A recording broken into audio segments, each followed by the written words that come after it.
What happened when a local UK construction company got into SEO to drive more business? So we got the website built and realized that we need an engine behind the website, which is SEO. So we did it for our own website. We then started to realize that we needed to get our clients busier for us to be busier. Fast forward 14 years later, and things have grown quite a bit. So in total, online ranking on page 1, I think there's over 56 million web pages ranking on page 1. Now, this veteran SEO and online entrepreneur joins to give us the rundown on the rank and rent business model. So some people could say that I'm a digital landlord. I own digital assets, I own digital real estate, and I rent those websites out. With all this experience, he has a ton of insights into all things SEO. People think there's one algorithm out there, and trust me, there's not. There's so many different nuances from one niche to the next niche. This is a masterclass on SEO for businesses and how to make the most money from a website. I don't just do rank and rent. I'm known now for having this portfolio of sites that do rank and rent, but I also make a lot of money in display ads and affiliate and other platforms as well. Welcome to today's exclusive Niche Pursuits interview with James Dooley, a prolific site owner and true SEO success story. Hope you enjoy. Before we jump into the podcast, I wanted to let you know that today's episode is sponsored by Search Intelligence. Here's a short clip of Ferry from Search Intelligence showing you how their agency built digital PR links to a client's website.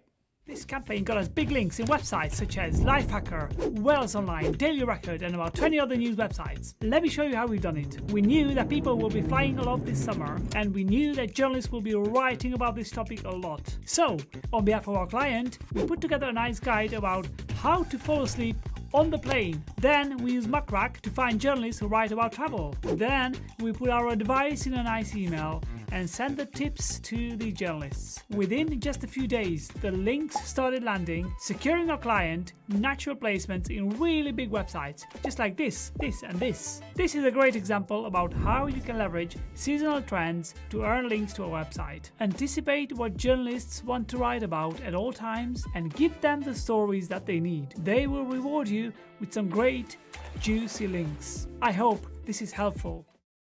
If you want similar link building PR campaigns for your website, head to search-intelligence.co.uk and get in touch with them now.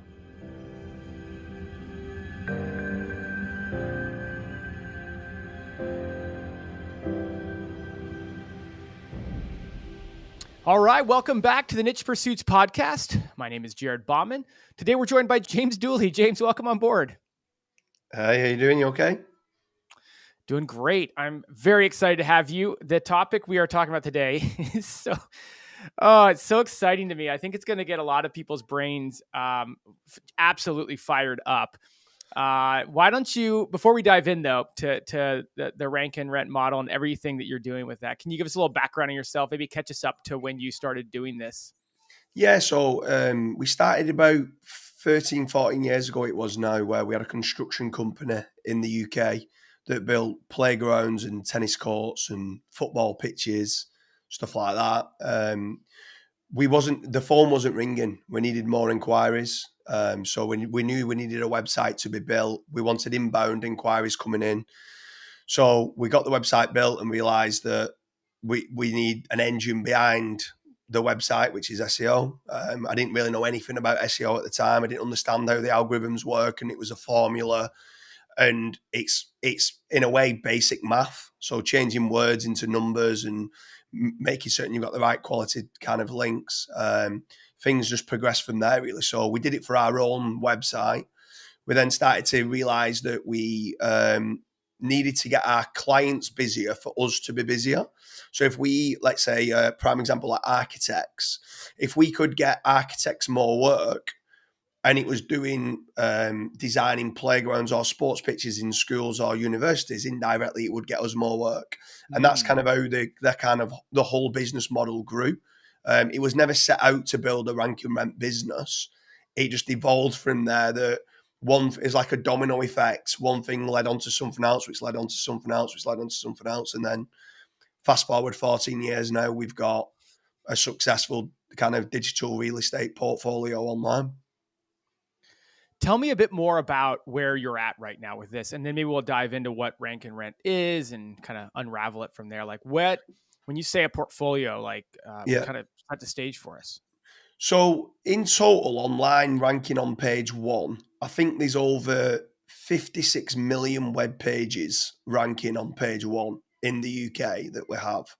That is, we've got 850 different paying sites. I think there's 650 different niches and around 850 different paying clients. There's been a lot of failures along the way. So we've not built 850 sites and monetized all 850. There were certain ones that didn't work for the way we set it up. But I think every single site that we've built that didn't work, we've moved into display ads or PBNs or set them up in different ways, just testing beds really. I think our biggest growth came from, we've got our own in-house testing team. I think that's massive because when the core algorithm updates came of like Penguin and Panda back in the day, we needed to unravel what was going on. And I think there was too many people online that were sharing myths and sharing information for personal benefits. So when we had our own in-house testing team, that helped us a lot. And then just having some good people that are good with like man management. So like Mad Singer came in, helped us out with like building up a team, having the right systems and processes in place to be able to basically rinse and repeat. We've got a strategy that works. And where some people say, how have you managed to do that? And it's like, once you've got a strategy, it's almost like Henry Ford when he was building Ford cars. Once you've got the warehouse and knowing how to build a car, it's having the right staff and systems and processes in place to rinse and repeat that process.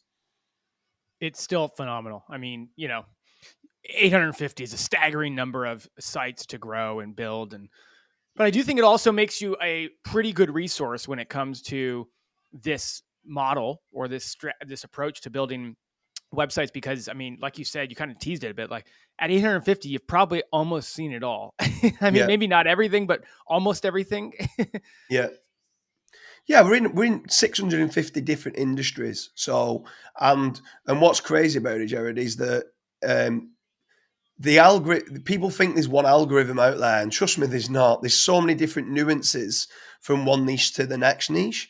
So where some people think that, it just needs topical authority, good quality content and backlinks, that almost is the case. But at what dial do you need topical authority, and at what dial do you need powerful links over relevant links? And do you just need local links like citations and forum links, or do you need to go hard on guest posts and niche edits and stuff like that? So, and it does vary significantly from one market to the next. We could do a whole podcast on that one topic right there. I will be coming back to that just to try to get as much out of you on that a little bit later. Hey, so we've talked about Rank and Rent, right? And a lot of people listening are going to be very familiar with it. It's I won't say an age-old strategy, but it's been around a while, this concept. But hey, for people that are new and it's a foreign concept, maybe just give a 1 to 2 minute overview of what the Rank and Rent model is. So the Rank and Rent model is where you get a website and rank the website, and then you're able to rent that website out to a customer that would be willing to rent that site out. So in the real estate portfolio, when you buy a house and then rent it out, it's like that, but doing it digitally with websites online. So some people could say that I'm a digital landlord. I own digital assets, I own digital real estate, and I rent those websites out. Why would people want to rent those sites out? Well, if you are a plumber, you're brilliant at fixing taps and installing shower rooms and stuff like that. You're not good and you don't understand how the algorithms work with content and backlinks. So we just need to understand what they're good at. We'll kind of present what they're good at online, which generates them the inquiries that they want to receive.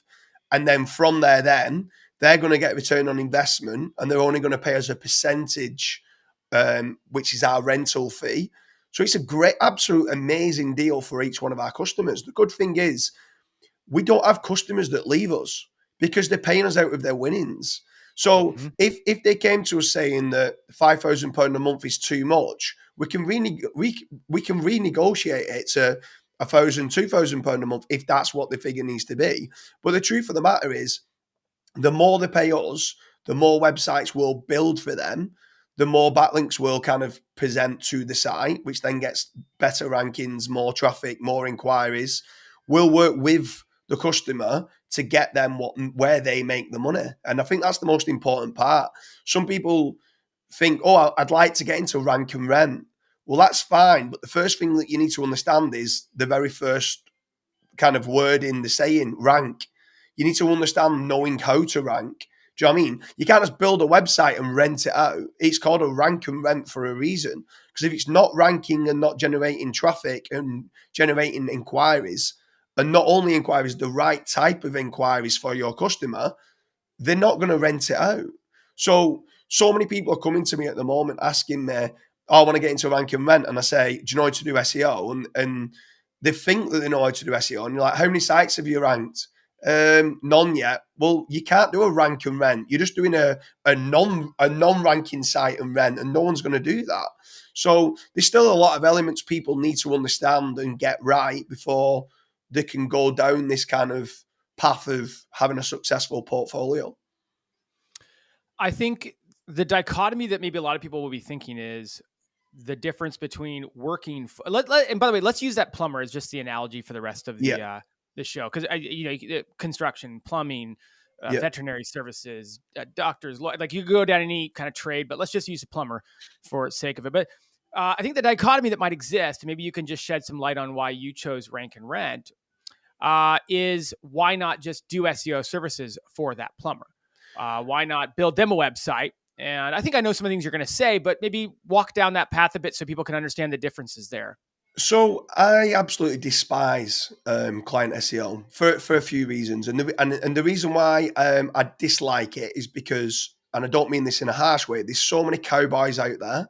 There's so many people that get taught to fake it before they make it, and there's no legislation, there's no regulations in place for people for who is a good SEO and who's not. So someone could go and start up on their laptop tomorrow and say that they're the best SEO agency in the local area, go and take £3,000-4,000 a month from a plumbing company, if that's going to be the example, not rank their website, the client's not going to see a return on investment, could end up being in a worse state than what it was prior to than what there was in. And then what starts to happen is we find that a lot of people, especially in the UK and in the US, a lot of business owners have been burnt previously with SEOs trying to rank their website. So us coming along saying, yeah, but we're better, that you've already got someone that's kind of in a position where they don't trust SEOs. And if I try to start doing SEO on your website, and there's prior to me even starting working for you, there's this lack of trust for SEOs, what starts to happen is when I start doing something on your website, they start asking me what am I doing? They start asking why I'm doing it. They start asking how I'm doing it. Now, if I was to go and get a bricklayer to build an extension on my house, I'm not going to stand over that bricklayer who's building the wall to say, excuse me, what you're doing? Excuse me, why did you tap that brick 3 times? Excuse me, what grade of cement are you using? How are you doing that? You just allow the bricklayer to do what he does, which is build the wall because they're professional in what they do. But in this industry, that's not the case. So we found personally that there was too many questions being asked. And actually, 50% of budgets being spent on client SEO was managing the client's expectations and building nice glossy reports. This method, it's very risky. We're very good at what we do. We know how to rank websites. We know that SEO is very predictable, and doing the right quality content, getting the right entities on the page, doing the right kind of silo structure, doing the right topical authority and the right links, and carrying on until you get to number 1. When we know how good we are at what we do, and I don't mean that in an arrogant way, Because if you're not good at it, this model isn't for you. But if you are good at it and you are genuinely as good as what you say you are at ranking websites, you can rank a website and it might cost you £50,000, just throwing a hypothetical figure out there. But if you can rent that out for £5,000 a month and that plumber's happy to pay that because it's ranking, it's already generating inquiries that they specifically want. Well, within 12 months, I've got all my money back of my investment back. So what better, you tell me an investment that you can do where you put £50,000 in and you make 100% yield in year one. Like you don't, well, I mean, I'm not saying you can get it within year one. It might take a year to rank it, but within 2 years, you've got you got your money back, and then after that, then you're earning that time and time and time again. So the model's a great model if you're good at SEO. If you're not good at SEO, maybe sell a service, or maybe go and learn, or do what others say where you fake it before you make it. But I'm not in that remit. I like making certain that all of our customers get a return on investment. And if you're good at SEO, the rank and rent models, it's a good model to kind of get into. It's certainly a simpler sell for a lot of clients. It's like, hey, you mentioned, I mean, I run an SEO service-based business for a living. And you're right. The biggest hurdle is overcoming the negative perceptions that a lot of people have had from SEO, because it can take a while. And instead going to them and saying, you skip all that, just buy the leads, just buy the site that's already ranking and we'll give you the leads. So there's certainly a compelling simplicity to it. Let's spend some time talking about maybe the tenets of how to do this. I know that you and I kind of put together a little bit of an agenda for today, and you have some pretty interesting ways that you're going about building these and kind of a process to it. What for people who do feel like they're good enough in SEO, do want to dip their toe in a rank and rent model? Maybe let's start at the beginning. Where do you start? Do you just start with a brand new domain? How do you pick that domain? How do you pick what industry? Is it important to pick and do keyword research and do industry research ahead of time? So they're all great questions. Let's just go down the one kind of model of being plumbing for this example, right? So I'd start off by getting a domain which is plumbing.com or something close to plumbing.com, plumbing.co.uk, whatever it is that you can purchase, or jaredsplumbing.com. And this one, the first site that I build, I'm going to go very broad. I'm going to do everything related to plumbing, everything related to plumbing. Even if the certain clients at present might not do everything within that, I want the search volume. I want the real data, the real Google Search Console data, not the Ahrefs data, the SEMrush data. I want to know what keywords get traffic. Now, there's so many out there, zero search volume keywords in Ahrefs that get 2,000-3,000 monthly searches, right? That they're missing out on. So I want to go broad. I want to go big. And then in that scenario, I might go and add 30 different plumbing companies in there. These are 30 different plumbing companies that are not paying a single penny for the SEO that I've done, the inquiries or anything like that. All what I say to them is, I'm going to give you these leads for free.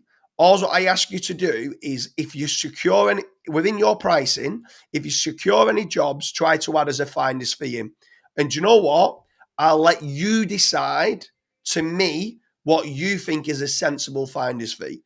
So they might go and do fix a tap for $100, and they might say, here's $10 back. And I might say, okay, that's fine.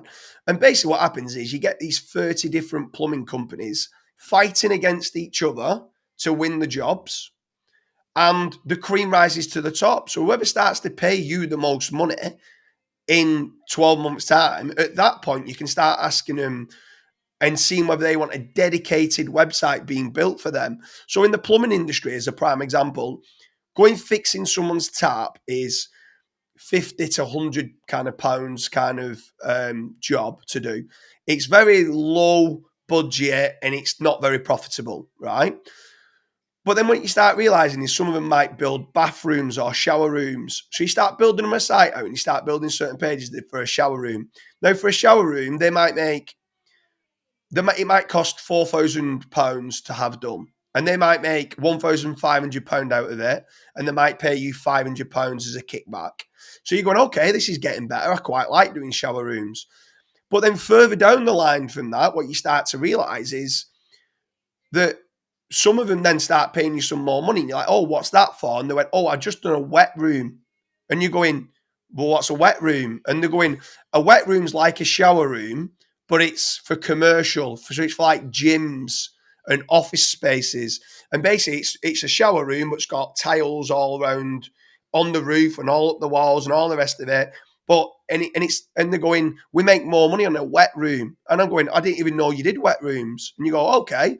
So you go down that remit of doing wet rooms, and then you start to realize actually that disabled wet rooms, you've got to have a wider door. It's got to be DDA compliant. The room's got to be bigger. You've got to have a pull cord. So you need to get an electrician in to pull the pull cord in. So when you start doing this, something like disabled wet rooms, that might make them £4,000-5,000 a job, and they're willing to pay you £2,000 as a kickback. So forget your kind of conventional keyword research in Ahrefs and SEMrush. You've got to listen to your customers for where they make the money and go down that rabbit hole of, you start off at plumbing, you go to shower rooms, and then you end up at wet rooms. And that's just one example of being, because you asked me to do the plumbing industry. You could go into roofing and go to flat roofing, biodiverse roofing, heritage roofing. There's loads of different kind of subtopics and services within an industry or niche that you can make money down. And actually, the further down the rabbit hole that you go, you start to realize it's easier to rank, and they make more profit on it as well. So that's kind of how we've managed to go into so many different industries and understand what clients want and make some good money out of that. Let's focus on the rank part, because I have a lot of questions about that. Yeah. I'm, being in client SEO, running an agency myself, a lot of plumbers would fall into the local SEO category. They're trying to rank for plumbing in a certain metro area and a certain locale. A lot of people listening are very experienced in building, say, what you might call a content website, which is take the topic of plumbing and build a website out around all of the questions, all of the information, all of the purchases, the reviews, the things you can buy, the things you can do, the things you need to learn. When we're trying to rank a site that will end up renting, what type of model are we following? And maybe get into some of the specifics about the details you need to pay attention to build a rankable rent site. So first and foremost, you can still go down the creating the informational content. So I'm a big believer in, like, some people call it the SEO avalanche approach, or you've got certain traffic tiers. So starting off by trying to rank certain easier to rank for key terms. So there might be some how-to type guides and stuff like that. And if they can get traffic through to your site, I'm a massive advocate that traffic is one of the biggest signals still to this day. Behavioral signals and traffic through to your site is probably, bar none, probably the biggest ranking factor that there is. Some people would say content and backlinks is, but and obviously you need to do the content and backlinks to get the traffic, but the behavioral signals and the traffic and engagement through to your site is key. So how many pages can you create that's going to start driving that traffic through? So sometimes we start off with informational based type keywords. We might try to monetize those pages with display ads initially. If ever further down the line it starts ranking for big keywords on the site and the client doesn't want us to keep the display ads on, like Ezoic, AdThrive, Mediavine, or whatever it is, we can remove them and the client can put their own little banner ads and stuff on those pages, own call to actions and stuff. But we'll start off down that realm. We'll try to get the address of the client on the site. So when you're first building the big site out and you're going out to 30 different companies, I don't normally put an address on and all the rest of it. I'm just trying to find my way to find the little smaller, more profitable niches. But when I get down the realms of building a more smaller keyword kind of volume, but more profitable niche, i.e. the disabled wet rooms within plumbing, at that point, I've got a client that is desperate, that really wants those leads and happy to pay money for the site. So at that point, I'm saying to them, I want to build this site out and I'll pay for it all. I want to build this out, but I want your staff going on my site, right? So I want to build this site as if it's your site, right? Because you're going to rent it, and this needs to be your site. I'm going to do what you should do on your own website, but you're probably too scared of doing it because you don't have the budget to do it, and you don't have the photographers, videographers, the content writers, the link builders, and everything else that you need. I'll build the site out that you should do. And if you want to then go and copy my site and try and do it yourself, you can do. But for while I'm ranking it and you're earning money out of it, are you going to carry on renting it? Of course they are, because they're making a return on investment for every time they're paying me money. So actually, we start to get clients wanting us to pay more money because they're going to get more jobs in. So back to the realms of, we start off with informational based terms. We'll try to get their address on the site. We'll build out where they're based. So it could be, like, say, disabled wet rooms in Sarasota, which might be in Florida or something like that. We're mainly UK based, but I'll just use Sarasota as being the example. So we'll build that out in Sarasota in Florida. And then what we'll do is we'll go and say, how far do you travel? And they might say, we're willing to travel 90 minutes in the car to go to any job. So then we'll go and get all the suburbs of Sarasota, which could be 150 different locations. And I want to rank for disabled wet rooms in every single one of them 150 different locations. So, and I want to try to get, if I can, images on every single one of them. If I can get a video done for every single one of them pages as well in the different areas, as long as it's getting some sort of search volume, I might do a video for it. If it's not really getting search volume, I'll just do the page. But I'm going to create the 150 locations. I'm going to do all the informational posts. I'm going to then make certain that I'm doing all my citations, like directory links with the NAP listing. So I'll get like a Twilio number and redirect it through to their mobile phone or their office. I've got their address on there. I've got the Meet the Team page with their staff on.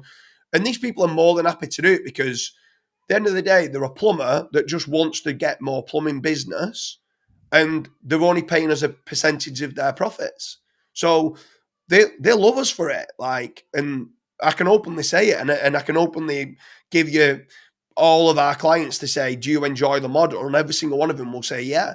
Where in the SEO industry, if you speak to a majority of clients and say, do you think you're getting good value for money? They'll always feel they could get better value elsewhere or something, where with our clients, they enjoy what we do because they see ROI. Hey, just a quick break. I hope you're enjoying the podcast so far. Just a quick reminder that today's episode is sponsored by Search Intelligence. Now, I've got a short clip from Ferry with Search Intelligence showing you how their agency built digital PR links to a client's website. We got 20 links and placements on massive websites such as The Express, Mirror, Daily Record, and many more, with a campaign about the pros and cons of popular diets. Not bad. This is exactly how we've done it. Our client is a very popular fitness client. We have asked them to provide thorough expert commentary about the pros and cons of the most popular diets. Once we have this information, we put this in a nice email and send it out to 15,000, yes, 15,000 journalists from around the world that write about fitness.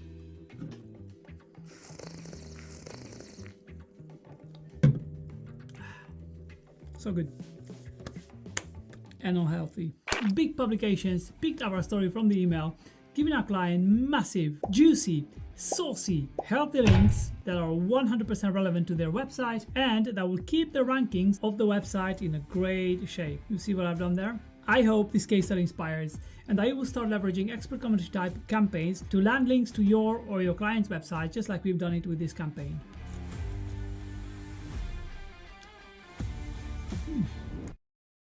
Like what you just heard and are looking for similar link building PR campaigns for your website? Just go to search-intelligence.co.uk and get in touch with them today. I want to focus on the ranking part. Yep. Because I think that there's some gaps there. Going back to my previous question, can you outline the process of what it looks like before you ever talk to a client to get these sites to rank, and what sort of framework you're using to build these type of sites out? So the framework used to be done in raw HTML. We moved then just to building PHP kind of websites. Now they're being done in WordPress. So there's certain plugins like we used to use certain plugins like SERP Shaker. There's other ones now like Mike Martin owns a tool called Magic Plugin. So they can create you the 150 different pages, or you could just duplicate page and change out the location. So create one page for in Sarasota, duplicate the page, change out the location, change enough of the content on the page to make it unique enough for a different location, and build those out, and then build the links. Like I said, we'll try to get the address on there and do the citations. We can use. I've got different businesses, so I've got certain writers that prefer using Page Optimizer Pro. Kyle Roof's kind of on page optimization tool. Some prefer using the dashboard of Surfer SEO. Some use Eric Langeri's onpage.ai, and some prefer Market Moves. Market Moves, I feel, is probably the best, but it's the most expensive. So in local, it's probably not needed. I also have like affiliate sites and stuff like that. And in the casino market, all my writers write in Market Moves. And that tool is great. It's more of a topical modeling system as opposed to a correlation. But Surfer, Phrase, onpage.ai, Page Optimizer Pro, they're all great tools. They're all good enough for you to get the right entities on the page. Internal link all relevant pages to each other, and then once you've done the kind of the pillow foundational links of citations and forum links, I do like a social fortress, which is just getting like, if I've got Dooley's disabled wet rooms.com, I'll make sure I've got Dooley's disabled wet rooms kind of Twitter account, Facebook, Tumblr, Weebly, Rebel Mouse, Blogspot, and I'll getting all them branded terms, try and get all them indexed with a unique article which link back to the site. They're only Web 2 backlinks, but it's just to get the branded anchors built to the site. So I've got my naked URLs from my citations. I've got my branded anchors from my branded fortress. And then after that, then it comes back down to them power. So where am I going to get my power from? Well, PBNs probably give you the most power because it's a homepage link. But then you've got guest posts, which kind of pass through the relevance. You can power those guest posts up with tier 2 backlinks to get power to the new page that you've had written, because even though it might be on a high DR site, the page level power might not be very good if it's a guest post. So get some tier 2s kind of to that relevant post. And then you can do link insertions and niche edits, which are kind of links on existing pages that have already got some sort of power, might not be as relevant as a guest post would be, but then you've got your blended mix of, you've got some homepage power, some really relevant guest posts, some other kind of inner post, niche edit kind of power. You've got your citations for diversity, no follow, naked URLs. You've got your forum links or social fortress for your branded links. Some of them are no follow, some of them are do follow. So you've got diversity completely in your backlink profile, and you've tried to cover the topic in its entirety as best you can for your industry, and you're using certain on-page tools to get the right entities on each page. I heard you talk a lot about like the social fortress, the citations, these sorts of things. How important do you think that is? And if somebody missed that step along the way, should they go back and do it? I'd say yes, definitely do it. Why miss it when it costs, for 500 citations, it probably costs $100, $150, right? So it's the same price as doing one guest post. Go and get the 500 or the free. I mean, some people always kind of get hung up on it going, well, do I need 50? Do I need 100? Do I need 200? Like, go and get as many citations as you can. And don't get me wrong, right? Are these citations going to help you rank your site better? They're not going to pass any power. They're generally no follow backlinks. They do actually help, I feel, with trust. They do actually help if you've got a GMB. The citations help the GMB ranking better. It's giving more locality through to the website as well. And it's just the diversity part. So it allows you then not to then start getting caught up with, if you're doing some guest posts and niche edits and you start, let's say you've got to realize that there's times where I'm not doing the SEO, my staff are. And if they end up, my niche edit people start doing some exact match anchors and my guest post people use the same exact match anchors, you can quickly become over optimized with exact match anchors. I try not to repeat an anchor text, if I'm being honest. I try to do a lot of different money terms, but I try never to repeat an anchor if I can. But there's times that that will naturally happen as staff use the same kind of processes and keywords. But if I've got 500 citations, which are all naked URLs, my anchor text diversity and my backlink profile is fine. If I'm doing PBNs or I'm doing guest posts and I'm doing niche edits, they're all do follow backlinks. If a site just has got loads of do follow backlinks and no follow backlinks, there's times that Google could detect that. So can you diversify your no follow and do follow kind of backlink profile? I think that's a good thing to do. The social fortress is for the brand. It's for the brand element, but also if you hit some tier 2s to the branded fortress, well, you can then start to rank and control your own branded search. So if you typed in Dooley's disabled wet rooms, all your branded kind of your messaging of what you want. So it's actually good for reputation management. You're controlling your brand search for your rank and rent model of what you're doing, which is all linking back to your website and the traffic's coming back to your site. So I think there's lots of reasons to do it, and it costs less than $300, $400 to do it in total, to do all the citations, the social fortress, the forum links. I just think it's just the right thing to do. Like, some people try to cut corners and not do it, but they're the same people that then get hit with an algorithm update and say, why have I been hit? And I'm like, your content's not good enough, your backlinks aren't good enough, and you've not got enough diversification. Perfect segue. Content. So you talked about the different on-page optimization tools and whatnot. Like, how many pages are you kind of like, maybe give us stick with this plumbing analogy, in the Sarasota, Florida area, like how many pages are we building here? How many locations are we building? How much informational content are we building? Just to give people an idea for how much is involved with the content as it relates to this on-page optimization process. So I'd go down the rabbit hole of checking on the keyword research of how many informational pages can I do. So if I could do 30, 40, 50, however many I can do that get search volume, that I feel would be a good piece of content. In plumbing kind of industry, quite a good one to do. Or let's say the wet rooms has been an example.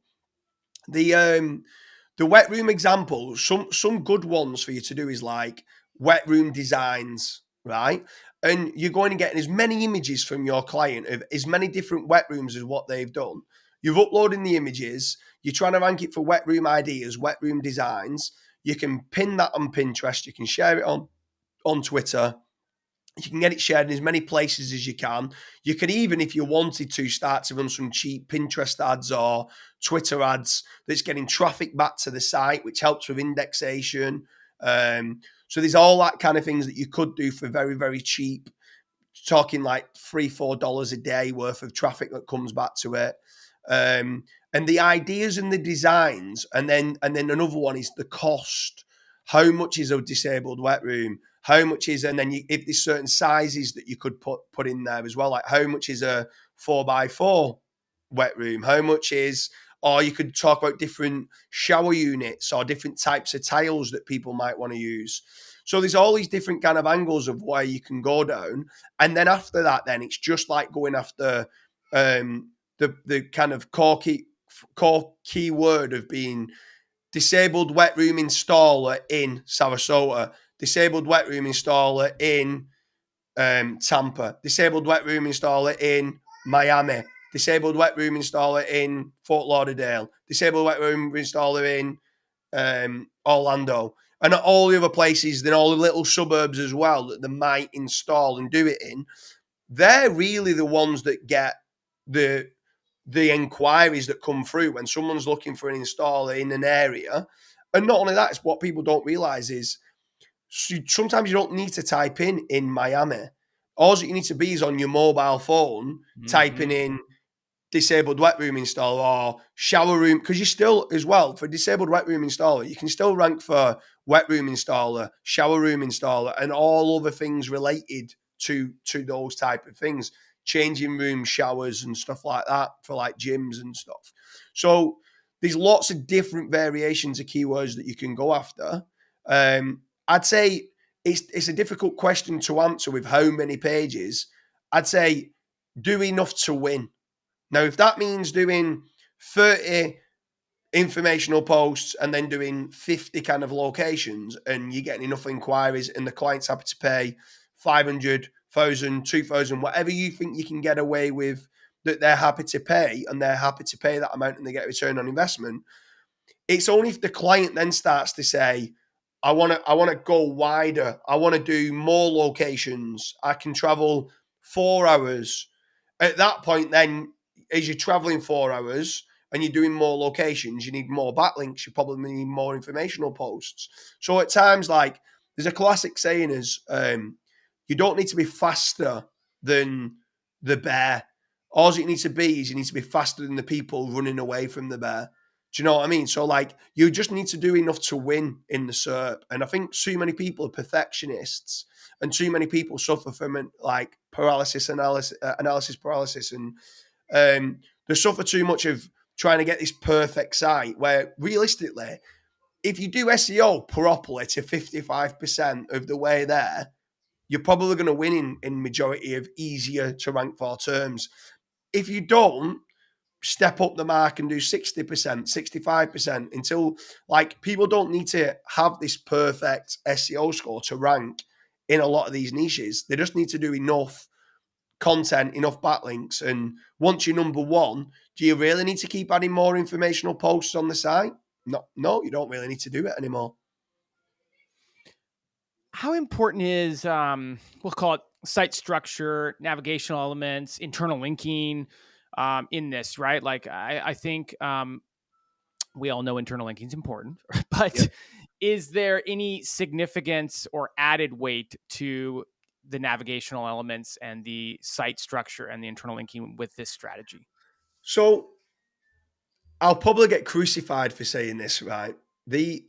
I generally feel if it's a single topic niche, just internal link almost as much as you can. Where it's relevant to, internal link as much as you can. Make certain that the nav bar, and if you've got footer links or sidebar links, they're linking to all the main category pages, which link to all the posts. I don't feel you can over optimize internal links with regards to anchor text. I'd still try and vary it up as much as I can, but I've never really seen many sites being hit with over optimization of internal link anchor text. So I'd say just link as much as you can where it's relevant to.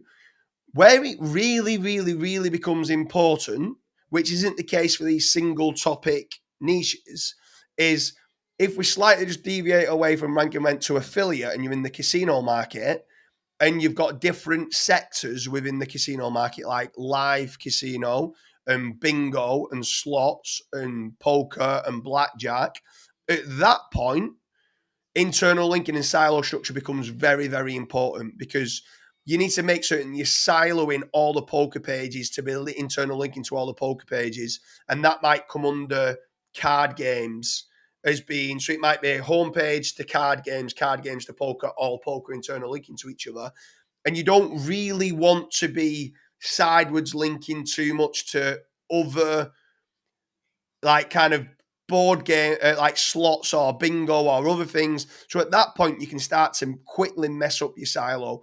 But in these local lead gen kind of industries where you're just a single topic, at that point, just internal link where it makes sense as much as you can to all different pages that you think is relevant to each other.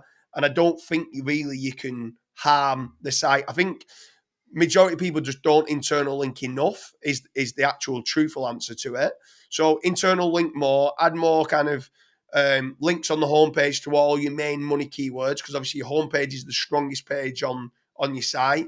So any of your main ones, can you get off to the main services or the main locations of where you cover? And yeah, just internal link more on single topic kind of sites. You can't really go wrong. It's only really when you're going after multiple topics, it starts to become a problem. A lot of people listening at this point will think that this sounds a lot like building a classic old school affiliate website. Like you're building your money pages, right? And it's your best X for Y. And we have to write informational topics to build, topical authority, to help with internal linking, to help with navigation. We can monetize those informational articles with ads if we want. And we, build backlinks, we do internal linking, we build social profiles. Like, what is different about the rank and rent approach? Or are there any differences There's not to kind of that classic affiliate marketing? It's all SEO, like, so there's not too much difference. There's different nuances, like if it is local, more so than affiliate, the citations and the forum links and stuff, I'd say are more important for the rank and rent kind of model than it would be on an affiliate site. Affiliate sites generally are tougher, but where it gets harder for a lot of these SEOs, a lot of people get into the get into the affiliate market because they can rank a website, they never need to pick up the phone and speak to anybody, and they can earn money while they sleep, right? The rank and rent model isn't completely hands off. You still need a sales team because even though they're just renting the website out, the clients still want to speak to someone occasionally to be like, how can I generate more leads in this? Or is there any way that we can change this image or do this or do that? She's still down the realm slightly of doing almost like client SEO work, but the clients are a lot nicer because they're only paying out of the winnings, if that makes sense. So they're never demanding. Client SEO, I feel like you're almost employed by the client, where this one, they're asking you nicely, can you do X, Y, and Z? Where sometimes with client SEO, they're kind of demanding, I'm paying you, you're my employee, this is what you need to do. Because you're doing it on their website. Right. So when it's on their website, you've got to follow their rules. And especially if they're a big brand and they've got brand reputation management and all the rest of it, brand kind of things of like, oh, I don't really like the way you've done that, or I don't really like the color of this. And it just becomes a logistical nightmare. So, but back to it, yes, it's very similar. Everything's similar. Like whether you're doing display ads is still, you still need good quality content. You still need internal linking. You still need backlinks. You still need to know how to rank, which is came back to me at the start when I was saying, if you know how to rank, you could make money via lots of different platforms. So you could do display ads, you could do affiliate, you could do rank and rent, you can do lead gen. You can, when you start getting big sites, you could do multiple things like display, lead gen. So I'll give you a niche here that you could do multiple sources of earning money. Appliance repair. Right. So if you went and build out the biggest appliance repair site that there is, and you went and tried to start ranking for appliance repair in every location that you can think of that a customer would want them leads for, that goes and repairs dishwashers and washing machines, you can sell those leads or rent those pages out to a client. But then on an appliance repair, you can also say, why have it repaired when you can just go and buy a brand new dishwasher? And then you can internal link it to the best dishwashers page and do affiliate. You can then start doing the how-to guides of how you can repair it yourself and do that with display ads. And if you really get big and you're ranking all these different terms with lead generation, with affiliate, with display ads, you can start renting out your Facebook pixel to big like brands that might want to do that. There's so many different ways of monetizing websites. Like I don't just do rank and rent. I'm known now for having this portfolio of sites that do rank and rent, but I also make a lot of money in display ads and affiliate and other platforms as well. And yes, it is all a similar team that do similar processes of content, technical, internal linking, backlinks, content. You took the words right out of my mouth. I mean, I was going to ask, my next question was going to be, hey, what about that person that, let's say, they did build that website. They have that website that is on plumbing, and it's a content site, right? Like that's the site they were trying to build. They wrote a bunch of informational content. They have some affiliate articles. Maybe they're ranking well, maybe they're not. Maybe their informational content is doing well. is it possible to bolt this on? Could I take a content that I have right now and I'm like, oh man, I'm ranking I'm about plumbing. Can I start adding these location pages on? And will that work? Or does it have to be done from the beginning? Yeah, no, absolutely. You can bolt it on. If I'm being honest, 100% honest with you, one of my biggest growth markets at present is I'm looking at some affiliates and some SEOs in the industry that are great at what they do. They're probably better SEOs than me, right? But commercially and business, they're not on my level, right? So they're brilliant at what they do, and I'm looking at these sites, and whether you're going on Empire Flippers or you can go on ODYS or Flipper or whatever it is, or just look in Facebook groups or just outreach to certain sites that are ranking well for informational based terms, and they're only making money via display ads, but they're getting lots of traffic. I will 100% go and buy their site and change it from being display to also making money in affiliate, to also making money in lead generation, renting out the Facebook pixel, maybe like allowing certain, as long as it's high quality kind of guest posts being done on the site. There's probably 30, 40 different ways of monetizing a website that you can do. And absolutely, if a site's aged and got traffic, you can bolt on other things onto that site. Definitely. Let's talk a little bit more as we kind of come to the end here about the renting side, right? There's rank and rent. Yeah. And we've danced back and forth on it. I mean, I'll call out the elephant in the room here that I think maybe needs to be called out. Like, a lot of people are in SEO because they don't have to interact with people, whether it's clients, whether it's in this model, whether it's individual companies, plumbers, for example. What do people really actually need to get over when it comes to that? And is there ways to outsource that or get help so you can continue to kind of just be the SEO in the whole game? That's a difficult question. In fact, that's the first time I've been asked this question, if I'm being honest with you. So it's a great question to ask. You do need to have a sales team, so you need, because you need to pick up the phone and you need to speak to or at worst be emailing back and forth. So I suppose that's not too bad, but you need to be speaking to these clients to understand where do they make the money.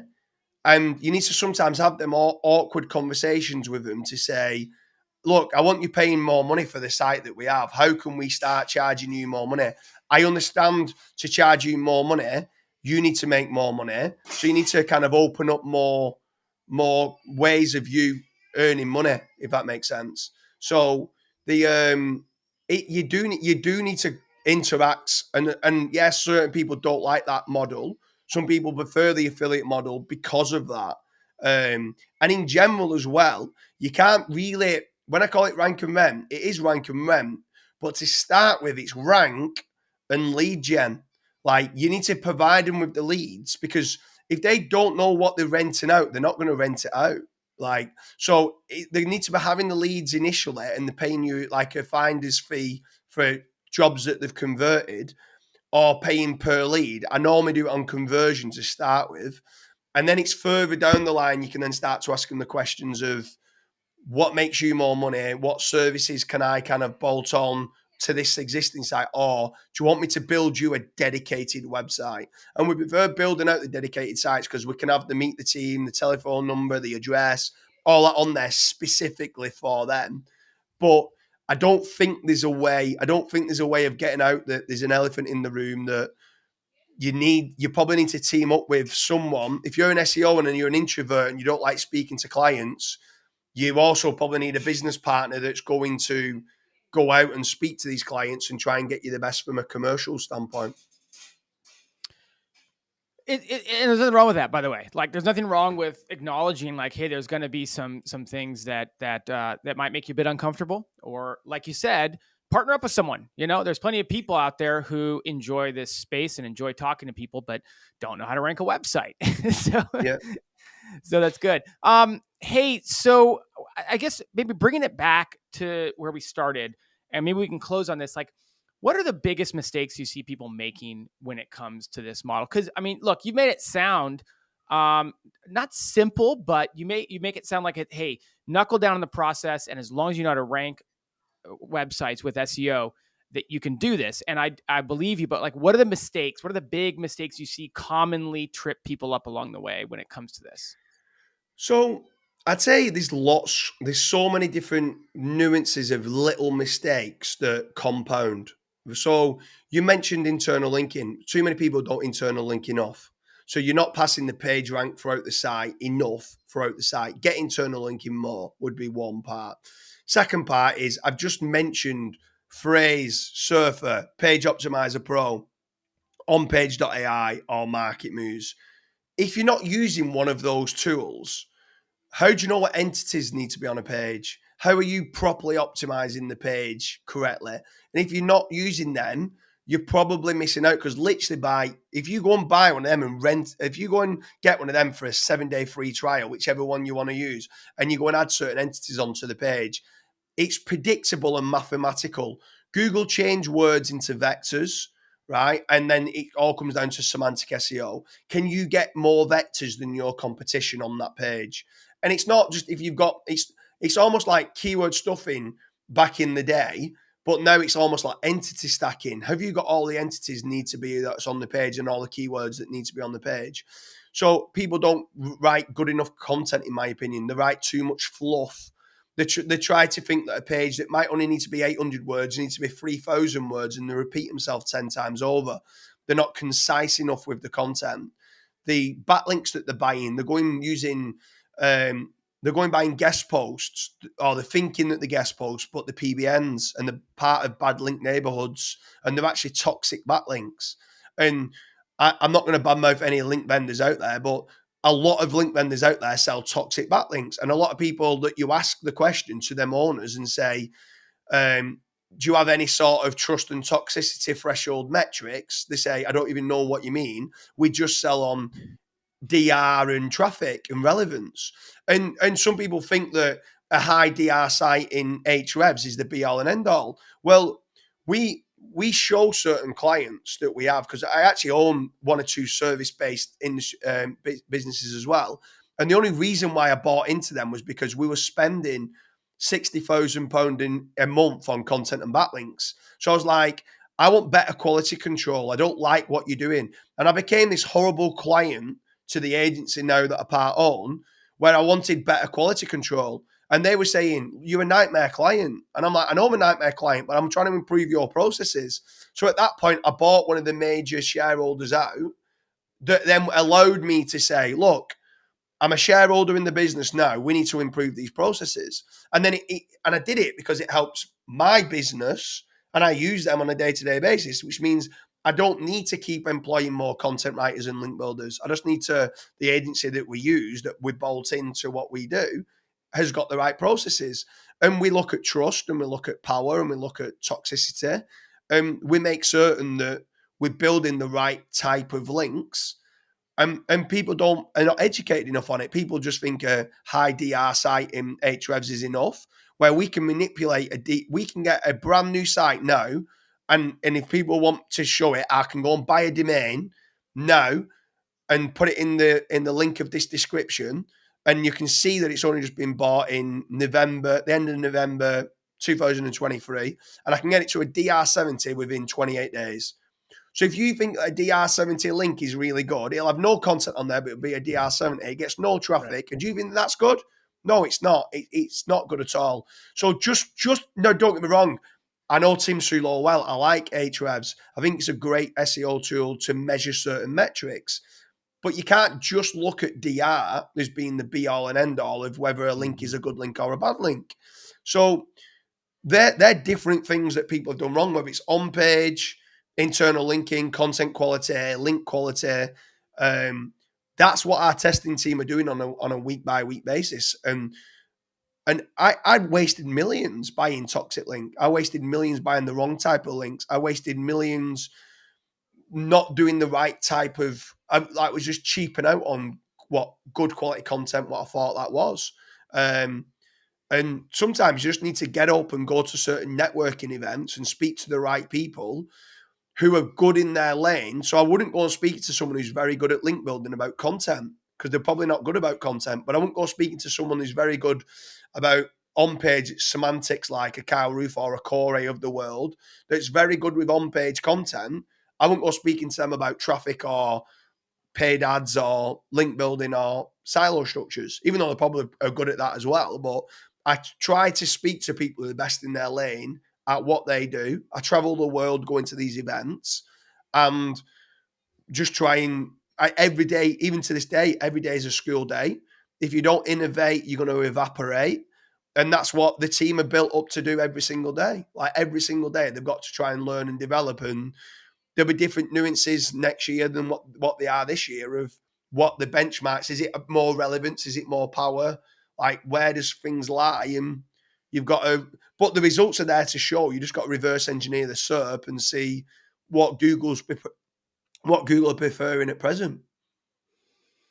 Well, James, this has been absolutely fascinating and a really good deep dive. I think I'll encourage everyone, like, probably want to listen to this one a second time, because yes, we're talking about rank and rent, but kind of throughout, like, there was basically like a 5-minute masterclass on how to start a site up. There was another little masterclass there on how to evaluate links. And there's another, so a lot of things here that people can kind of go back and listen to a second or third time.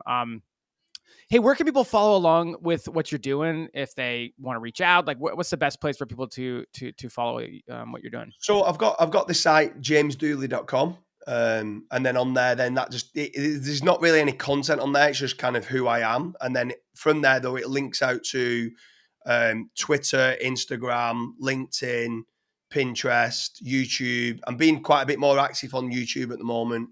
I've always kind of kept myself under the radar. I've always tried to hustle in silence and let success be the noise.